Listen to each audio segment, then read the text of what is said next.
rasul-rasul palsu, pekerja-pekerja curang yang menyamar sebagai rasul-rasul Kristus. Hal itu tidak usah mengherankan sebab iblis pun menyamar sebagai malaikat terang.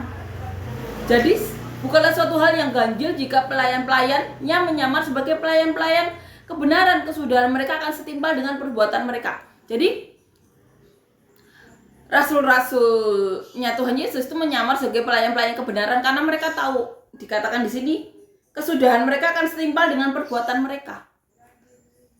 Tetapi kita tahu ya, beberapa kali di perikop Paulus juga mengatakan pekerjaan mereka itu mengatakan siasat.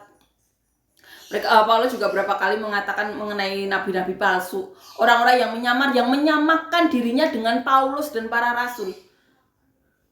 Tetapi Paulus tidak mau itu. Bahkan Paulus mengatakan mereka tuh bekerja lebih berat, bekerja lebih keras ya, dikatakan di sini.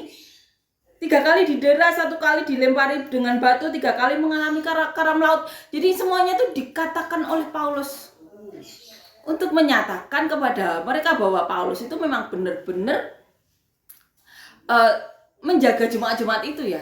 Jadi saat ada rasul-rasul palsu di perikop kemarin, Paulus mengatakan ada kecemburuan ilahi. Karena tentunya Paulus tahu ya, mana yang diurapi Tuhan, mana yang tidak. Paulus sampai membuat list tentang apa saja yang dialami Paulus demi para jemaat. Paulus juga mengatakan Paulus tidak heran karena iblis saja menyamar sebagai malaikat terang, apalagi manusia yang menyamar sebagai manusia lain. Mereka menganggap dirinya sama dengan para rasulnya Tuhan Yesus, dan Paulus tidak mau itu.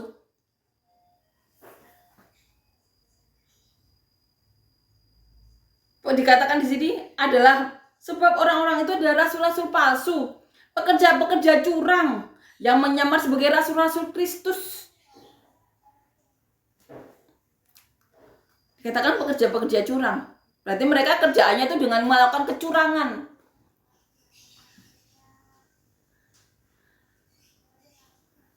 Bahkan Paulus pun saat mempertahankan kebenaran, ditangkap pun Paulus ayo saja. Saat di Yerusalem sudah diingatkan berkali-kali ya, melalui Roh Kudus berkali-kali menguatkan Paulus bahwa Paulus di Yerusalem akan ditangkap. Bahkan ada nabi yang menemui Paulus.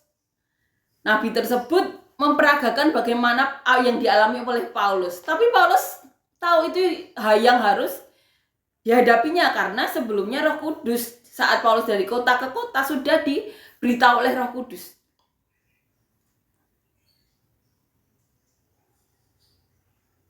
Amin ya.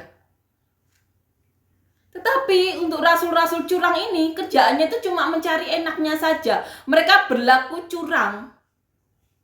Dikatakan kemarin mereka bisa berkata-kata indah di perikop sebelumnya. Dan itu ada kecemburuan ilahi.